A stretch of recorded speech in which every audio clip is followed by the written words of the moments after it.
Hello everyone, this is Ashutosh here, and I am back with another interesting quiz.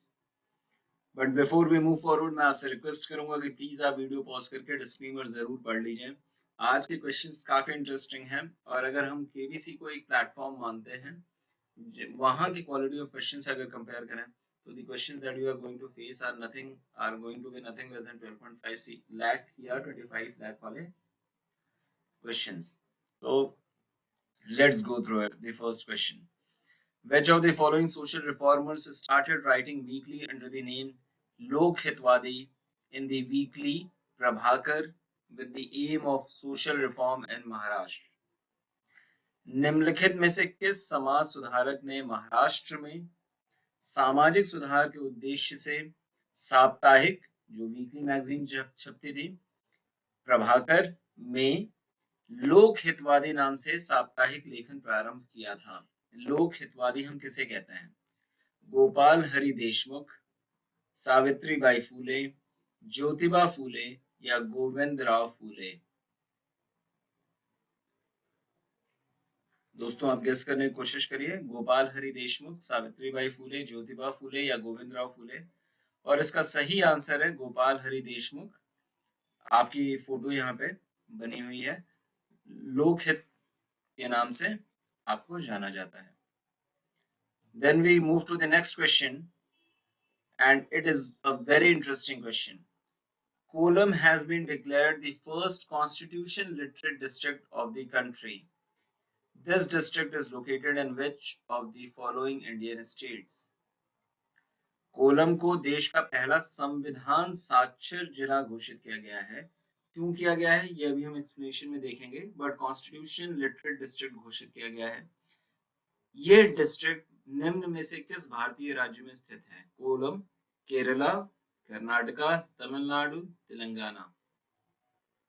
I think we must be familiar with this name Kollam. किस state में है? और दोस्तों इसका सही answer तो केरला है। लेकिन क्यों कॉन्स्टिट्यूशन लिटरेट डिस्ट्रिक्ट इसे कहा गया? That is important because here every child who has crossed the age of 10 years has the basic knowledge of the constitution. कुछ पैरामीटर के बेसिस पे इन्हें evaluate करते हैं ये। That is something that we should be doing research कि क्या क्या पैरामीटर्स हैं जिन पैरामीटर्स के बेसिस पे हम कहते हैं कि ये 10 years का जो बच्चा हो चुका है उसे कॉन्स्टिट्यूशन की नॉलेज है हो गई है। But if that is the criteria that they have been referring, on that criteria Kollam has been selected or declared as the first constitution literate district of the country. हर व्यक्ति को constitution का के मूलभूत प्रारूपों के बारे में डेफिनेटली अच्छी जानकारी होनी चाहिए। ये बहुत जरूरी है, ये संविधान के को और प्रबल करता है। तो जितने जागरूक सिटीजन, जितना ज्यादा कॉन्स्टिट्यूशन के बारे में अंडरस्टैंडिंग रहेगी, उतना ही ज्यादा हमारा कॉन्स्टिट्यूशन स्ट्रांग होगा, हमारी डेमोक्रेसी उतनी ही स्ट्रांग होगी। And hence coming back to this question, Kollam has been declared the first constitution literate district of the country in which state? The answer is Kerala. Moving to the next one, and this is an easy one. River Ganga is known as Bhagirathi in which of the following Indian states? Ganga नदी को निम्नलिखित में से किस भारतीय राज्य में भागीरथी के नाम से जाना जाता है? वेस्ट बंगाल, मध्य प्रदेश, उत्तराखंड या Uttar Pradesh? Please write your answers. West Bengal, Madhya Pradesh, Uttarakhand या उत्तर प्रदेश? और दोस्तों इसका सही आंसर है Uttarakhand. Bhagirathi is a river flowing in Uttarakhand district, state of India. This river is also known as Kirat River. It joins Alaknanda at Devprayag. Devprayag एक जगह है, अलकनंदा एक नदी है, to form river Ganga. The origin of Bhagirathi is in Gaumukh, Gangotri glacier में, Uttarkashi district of Uttarakhand. तो बहुत ही सुंदर जगह है Devprayag. I had been recently there and I enjoyed it thoroughly.